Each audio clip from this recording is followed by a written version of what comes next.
இதுக்கு முன்னாடி கப் நூடுல்ஸில் வந்து நம்ம வெஜ்ஜு பார்த்தோம். என்னென்னா பன்னீர் பட்டர் மசாலா. இப்போ வந்து நான்வெஜ் கப் நூடுல்ஸ் பார்க்க போகிறோம். இது வந்து சீ ஃபுட் கப் நூடுல்ஸு. பார்க்கவே வந்து நல்லா ப்ளூ கலரில் சீ ஃபுட் கலர்லேயே சொல்லி போட்டிருந்துச்சு.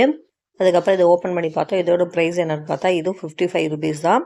ரிலையன்ஸில் வந்து 50 ருபீஸ் இதையும் வாங்கினோம். இதை பார்க்கும்போதே சீ ஃபுட் டேஸ்ட்டில் இருக்குன்னு சொல்லி தான் நாங்கள் வாங்கினோம்.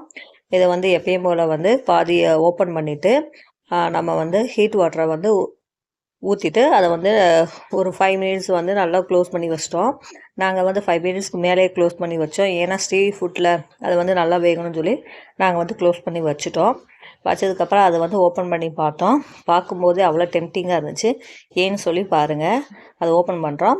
ஓப்பன் பண்ணதுக்கப்புறம் அது மேலே நிறையா ப்ரான்ஸ் ஷ்ரிம்ப்பு, இது ப்ரான்ஸ் கூட ஷ்ரிம்ப்புன்னு சொல்லுவாங்க. அது வந்து நிறையா இருந்துச்சு. அது எப்படியும் ஒரு 10-15 ஷ்ரிம்ப்பு வந்து சின்ன சின்ன இருந்துச்சு. நல்லாவே இருந்துச்சு டேஸ்ட்டு. செமையாக இருந்துச்சு.